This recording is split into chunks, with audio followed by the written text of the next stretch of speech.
Lee Chase, I'm the competency leader for Security Intelligence Operations Consulting for IBM Security in the UK and Ireland. So I started out running some technical services with a retail company, actually. I was then also a Crown Civil Servant for some time and just developed and honed my skills from there. On joining IBM, I've worked sort of in various areas, various industry segments in different roles and just developed really from a technical baseline. I am a techie, I'm an engineer, I'm a computer scientist, and really that's my background, that's where I came from. It's varied, which is one of the things I love about the job. I suspect this is something that people in the security sector all agree with, but in my role in the security intelligence space particularly, it's an area that's moving very quickly, so it's something that we're always developing new techniques, new capabilities, and that's something we have to keep apprised of in terms of what others are doing, but also where we've got new technologies that could be brought to bear. So it varies from customer engagements through to working internally with other IBM departments or colleagues, but also thinking about things, thinking about new ways of working and where we can be taking our particular capability portfolio. There are very few worst bits. I would say, in terms of worst is perhaps not the best term, but the parts which are hardest to keep up with is really the volume of information all the time. It's an industry sector that's moving so quickly, but it's also one that's important to a lot of people. And as a consequence of that, people have different views of what we mean by security, information security, assurance, cyber, all these things. So actually maintaining a consistent message, that's hard. And keeping your skills current as well requires a lot of personal investment as well as professional investment. So I would say it's more of a lifestyle choice really than just a career.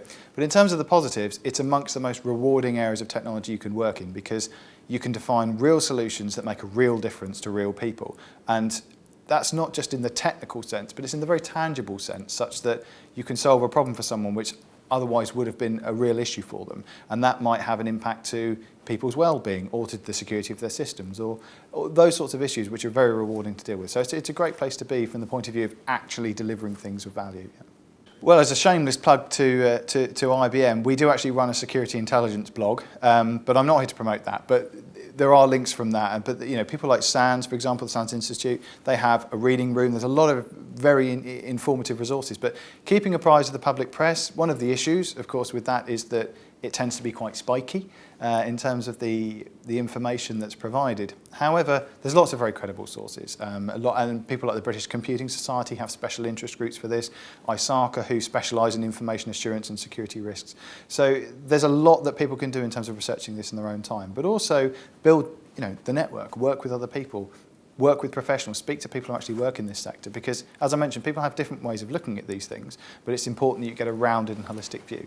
One thing I would say about the security space is, perhaps slightly counterintuitively, it's amongst the most open I've come across in technology in terms of the willingness of people to share, particularly in penetration testing and the technical areas of what we do. People want to share and are enthusiastic about sharing and want to bring other people on. So there's a lot to learn out there, but there's a lot of credible sources from which to do that. I love what I do, and on a simple note, as long as people allow me to continue in embracing the techie, I think is probably the right way of putting it. I am a technical person. I love developing things. I still think for me, coding and producing new artifacts is amongst the most rewarding things you can do. So it's that balance between continuing to do that, but also helping and inspiring others to do that. For me, is a really key area, particularly if you are in a position where you're trying to run a team or you're trying to develop new capabilities. It's about helping people understand what it is you're working towards. So as my career develops, I suspect that thought leadership is not the right term, but help setting direction and also understanding where we can bring wider innovative technologies and what's happening next type views into the day-to-day for others. My advice to anybody entering the technology sector would be get content. And by that I mean that people are entering it every day. Yeah, and there are a huge number of graduates and apprentices coming through the systems, and there's a huge amount of talent out there. I'm consistently impressed at how innovative and how inquisitive these eager young minds are. But the way I would look to differentiate myself if I were doing it all again now would be, I'm an expert in X. So yes, I've got this broad sense of knowledge, or I'm a software engineer, or I'm a computer scientist, and I look at these particular areas. But I would say, actually, I know everything there is to know about securing or hardening Linux boxes in this context, or I'm really good on application security, or I know all about risk assessment methodology. So just have something which allows you to differentiate yourself from others, but also something that tells people a bit about what interests you and what really gets you up in the morning.